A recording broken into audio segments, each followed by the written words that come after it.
Siamo qui oggi con Raffaele Campora, professore di enogastronomia all'IPSAR Ugo Tognazzi di Pollena Trocchia e executive chef dell'Hotel Mirage di Lido di Classe in provincia di Ravenna. Quindi, professore, come ha avuto la passione per la cucina? La passione per la cucina io la ritengo quasi per me naturale, mi è venuta sin da piccolo, sono sempre stato nella salumeria di mia zia nel darle una mano, quindi con la conoscenza degli alimenti e poi che cos'altro, anche stare accanto a mia madre a darle fastidio mentre lei cucinava la mia numerosa famiglia, molte volte trasformando prodotti poveri in succulenti piatti dove la sera ci aggregavamo tutti a tavola, i miei 6 fratelli con mia madre e mio padre, dove c'era un conviviale unico e familiare. In questi miei ricordi proprio, è da lì che mi è partita la passione, proprio veder trasformare questi alimenti in questi succulenti piatti. Poi, finito le scuole medie, è sembrato quasi naturale per me iscrivermi all'Istituto Alberghiero di Ottaviano, ma per due motivi, non solo quello per la mia passione ovviamente per la cucina, ma anche per il viaggio. Io ho voluto scegliere particolarmente la cucina proprio per poter viaggiare, per poter conoscere altri luoghi, altri tipi di piatti, altri tipi di preparazione di prodotti alimentari tipici del nostro territorio e di altri territori, e mi ha dato l'opportunità di conoscere tanti chef, tante persone in tutti i luoghi che ho lavorato, dove ho trovato veramente della grande passione, dove mi ha portato proprio di nuovo a riconoscere i miei luoghi e i miei prodotti. Parlando della sua infanzia, qual è il piatto che gliela ricorda? I piatti che rievocano i miei ricordi della mia infanzia, ma ne sono tanti. Ma uno in particolare mi ricordo che non lo so se mia madre l'aveva sentito da qualche altra sua amica o proprio lei, e vedo che oggi anche è un piatto che viene utilizzato molto nelle famiglie anastasiane, perché io sono di Sant'Anastasia in provincia di Napoli, dove predomina come carne la carne di capretto, ma principalmente nelle festività, quella che è la festività natalizia e quella che è la festività pasquale. Quindi che cosa successe? Successe mia madre, giorni dopo Pasqua, gli era rimasto da noi è tipico il capretto al forno con patate e piselli, con 2 pomodorini del Vesuvio, del Piennolo, diciamo. Gli era rimasto un po' di questo sughetto nel classico rondò di rame stagnato, detto ruoto, perché noi anastasiani, anche qui è famoso il rame, la lavorazione del rame, e lei all'interno di questo sughetto rimasto dalla domenica, che era, mi ricordo che erano passati 2 o 3 giorni, gli allungò delle linguine appena cotte al dente con del formaggio pecorino romano, le girò, le mangiammo tutti, ma era un profumo spettacolare, una cosa che è sempre rimasta in me e che fino agli ultimi giorni di mia madre, dove lei molte volte cucinava, noi il lunedì, il martedì di Pasqua mangiavamo sempre queste famose linguine. Questo è il ricordo, uno dei tanti ricordi legati al cibo nella mia infanzia, però mi ricordo sempre prodotti poveri, prodotti dove si riusciva a mangiare con poca spesa, avevamo tanta resa. Era qui allora e all'epoca proprio la magia delle casalinghe moglie di operai. Qual è la tradizione della sua infanzia che ricorda e che oggigiorno non si usa più fare? Una delle feste tradizionali proprio che si sono perse, vedo che anche proprio nel mio paese qui era il giorno dopo il carnevale, l'inizio della Quaresima. Si andava tutti i ragazzini, andavamo qui sul Monte Somma, c'era uno spiazzo dove c'era una sorgente chiamata all'Olivella, dove noi ci radunavamo tutti i ragazzi, tutti adolescenti, e facevamo la classica scampagnata, dove ognuno di noi portava qualcosa che non era legato ovviamente alla carne, perché iniziava proprio la Quaresima. E ognuno di noi portava il panino col tonno, del formaggio, a volte anche da ragazzi, molte volte allora la Coca-Cola poco la vedavamo e molte volte si cadeva nel vino. Quindi ci divertivamo con balli, canti, insieme in questa montagna, tutti ragazzi, tutti adolescenti. Questa era per me, era una delle tradizioni classiche, anche a scuola, alla scuola non si andava il giorno del mercoledì dopo Carnevale. Quindi è questa, secondo me, è l'unica tradizione che adesso che non viene più fatta nel mio paese, anche dai ragazzi, dagli adolescenti. Questa è una delle tradizioni che realmente si sono perse. Da professore, cosa vuole insegnare ai suoi studenti?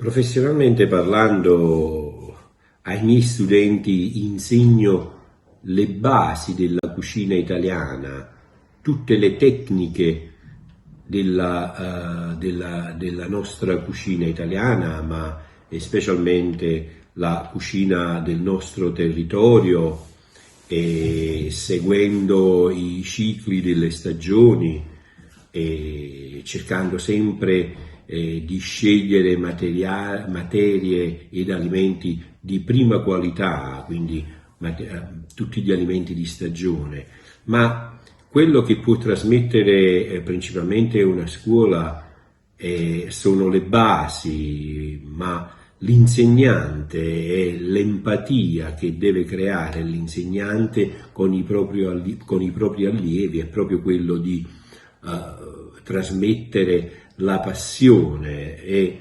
incuriosirli nella ricerca. È quella, secondo me, lo spirito giusto di un insegnante di trasmettere ai propri studenti. Secondo lei, quali sono i benefici della dieta mediterranea? La dieta mediterranea ovviamente apporta molteplici benefici.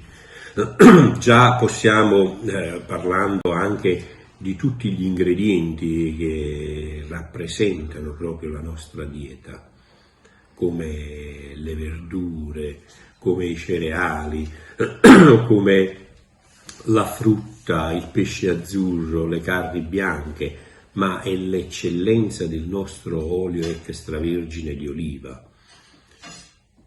Oggi la dieta mediterranea è patrimonio dell'UNESCO, quindi i benefici li conosciamo quali sono.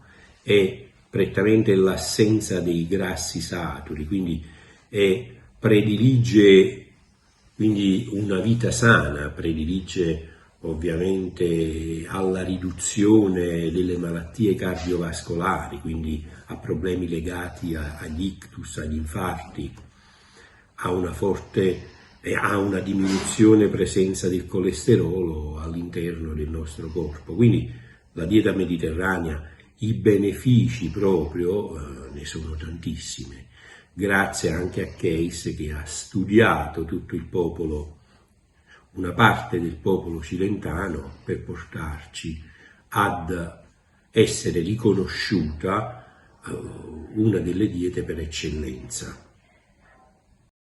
E invece, quali sono gli ingredienti fondamentali della dieta mediterranea? Gli ingredienti fondamentali della dieta mediterranea sono sicuramente i vegetali e i legumi, che troviamo dietro l'orto di casa nostra, oppure pesce azzurro che troviamo davanti alle nostre case, nel nostro famoso mare. E ovviamente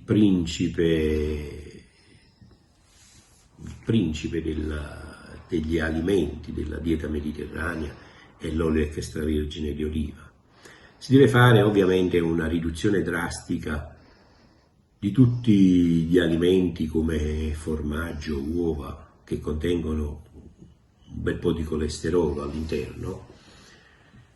Quindi la scelta dei vegetali di stagione principalmente, dei nostri legumi, una buona, che cosa c'è in un buon connubio tra proteine vegetali, tra un po' di carboidrati e un filo d'olio extravergine, come una classica pasta e fagioli o un pasta e ceci, quindi tutti questi nostri prodotti fanno sì che sia riconosciuta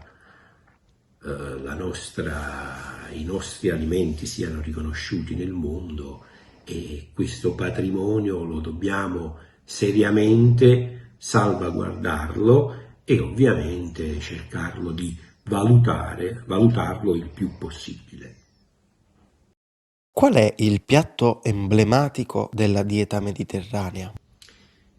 Il piatto emblematico della dieta mediterranea, quale è già appena noi parliamo di dieta mediterranea, ti viene subito nella tua mente l'immagine di un bellissimo spaghetto col pomodorino fresco del Vesuvio, con una bellissima foglia di basilico e un filo d'olio extravergine, è l'emblema di un capolavoro di una dieta mediterranea classica.